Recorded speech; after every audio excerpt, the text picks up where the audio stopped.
여러 환산했을 때 커피 믹스의 칼로리가 가장 높았다. 즐거운 휴식이자 습관이 돼버린 커피. 최근엔 커피를 알고 건강하게 마시려는 사람들로 인해 나만의 커피를 찾는 사람들이 많아졌다. 커피를 선택할 때 커피의 특성이나 칼로리를 알리는 것도 그런 이유 중 하나. 카페 모카나 이런 걸 많이 드시다가 지금은 이제 아메리카노로 바뀌면서 꼭 다이어트 칼로리를 보시고 주문을 하시는 분들이 많아졌어요.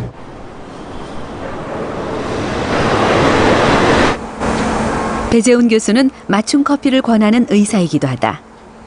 커피에 대해 쏟아지는 최신 연구를 의사 입장에서 면밀히 분석해 지난해 책을 출간했다. 배 교수가 커피에 관심을 갖게 된 것은 본인의 병 때문이었다. 오래전 당뇨병을 얻게 된 배재훈 교수. 본인의 몸에 맞는 음식과 음료를 찾다 몰랐던 커피의 기능을 새로이 접하게 된 것이다. 당뇨병을 조금 처음 그때 생겼는데 상당히 도움이 된다 하는 자료를 접하고는 지속적으로 자료를 모으기 시작했습니다. 물론 약을 먹고 적절한 식이요법과 운동요법을 해야 되겠지만은 이 커피를 마시는 것은 절대 나쁘지 않고 좋은 긍정적인 면이 많다 하는 것을 알게 되었습니다. 그래서 점차 더 관심을 가지게 되었습니다. 바리스타 과정까지 마친 배 교수. 그가 마시는 커피는 좀 특별하다. 동그랗게 오린 2장의 종이 필터 사이에 커피를 넣고 찬물을 붓는다. 천천히 한 방울씩 떨어지는 커피. 찬물로 오랫동안 내려서 마시는 더치커피다. 더치커피 기구의 덩치가 크다 보니 연구실에선 간이기구를 이용한다. 낮은 온도에서 추출해 카페인이 적고 필터로 지방을 걸러낸 커피. 맛과 향까지 풍부해 자신에게는 안성맞춤이라고 말한다. 커피에도 보면 지방이 있습니다. 커피 지방. 그 커피 지방을 거의 95% 이상 걸러줄 수 있기 때문에 당뇨병 환자들한테 생길 수 있는 합병증 예방이라든지 이런 측면에서는 커피 지방을 제거한다는 측면에서는 여러 가지를 생각해 봤을 때는 저는 더치커피가 저한테는 잘 맞다고 생각됩니다. 몸에 맞게 커피를 마신 배 교수. 커피가 당뇨 관리에 도움이 된다고 생각하고 있다. 커피로 인해서 약 조절도 잘 되고 약 용량 조절이 적당히 잘 되는 수준에서 혈당이 유지되는 걸로 수년 상당한 긴 동안 일정한 수준으로 계속 유지되고 과도한 정도로 넘어서지 않는 정도로 잘 유지되고 있는 점에서는 분명히 도움이 된다고 생각됩니다.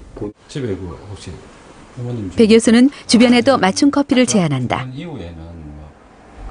성인병으로 발전할 가능성이 큰 대사증후군인 사람들에겐 어떤 커피가 좋을까?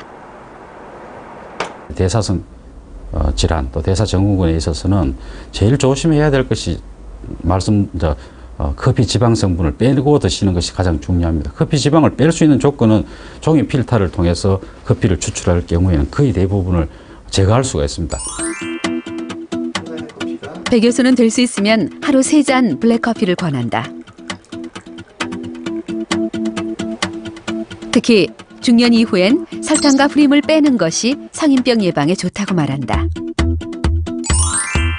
당뇨병이 있는 경우 지방을 제거하는 게 좋다고 말한다. 종이 필터로 커피를 내려 지방을 제거하거나 더치커피를 마시는 것도 한 방법이 될 수 있다. 고혈압이 있는 경우나 불면증이 있는 경우엔 어떤 커피가 좋을까? 낮은 온도에서 빠른 속도로 추출해 카페인을 줄인 커피가 도움이 된다고 제안한다. 커피에 대한 인기가 높아지고 건강에 대한 관심이 높아지면서 다양한 커피들이 쏟아지고 있다. 전문가들은 내 몸에 맞는 커피를 골라 지나치지 않게 즐길 것을 권한다. 커피를 마셔도 아무 지장이 없고 오히려 정신이 맑아지고 심지어는 기분까지 좋아집니다. 그런 분들은 커피가 잘 맞는 분이라고 생각되고요. 그런 분들이 질병이 있고 없고를 떠나가지고 잘 선택해가 커피를 마시면은 참 좋을 것 같습니다. 건강한 커피다 그러면 나의 체질에 맞는 그리고 특별히 또 신선한 커피를 찾아 드실 수 있는 그 정도의 찾아 드실 수